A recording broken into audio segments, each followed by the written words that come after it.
পিরোজপুর জেলা স্টেডিয়ামে আজকের যে টুর্নামেন্ট হচ্ছেন সেটি 5 লক্ষ নয় 30 লক্ষ টাকার টুর্নামেন্ট।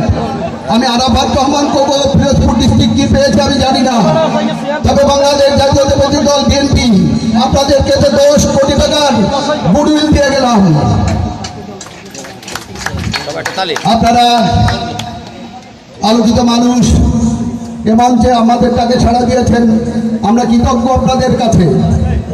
একটি কথা বলতে চাই, এই মাদক, এই ছোট ছেলেরা যারা গ্যাং লিডার হয়ে আসছেন, এরা প্রত্যেকেই আমি আপনার আমাদের সবারই আপনজন। আপনারা একটু দৃষ্টি দিন সদয়।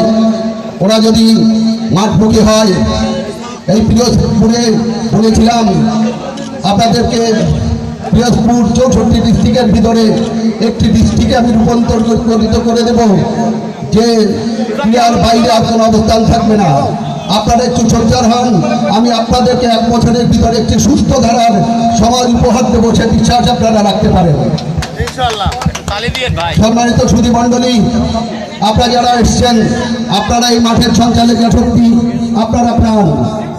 আমি একজন স্বেচ্ছাসেবক, আজকের মাঠে আপনারা প্রত্যেকে খেলোয়াড়, প্রত্যেকে স্বেচ্ছাসেবক, নিজ নিজ দায়িত্বে দাঁড়িয়ে আজকের খেলা উপভোগ করবেন।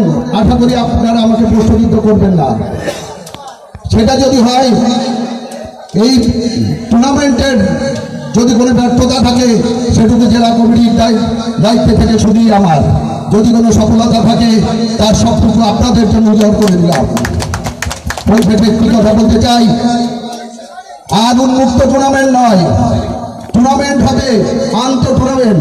আমার 11টি ইউনিটের প্রতি আজকের অনুরোধ নির্দেশ রাখলাম, আপনারা খেলোয়াড় তৈরি করুন, ক্রীড়াবিদ তৈরি করুন, ক্রীড়া সংগঠক তৈরি করুন। যে ইউনিট সব থেকে বেশি ক্রীড়াবিদ তৈরি করতে পারবেন, তাদের 1 বছরের সমস্ত সরঞ্জাম ফ্রি করে দেবে আরাফাত রহমান কোকো পিরোজপুর জেলা।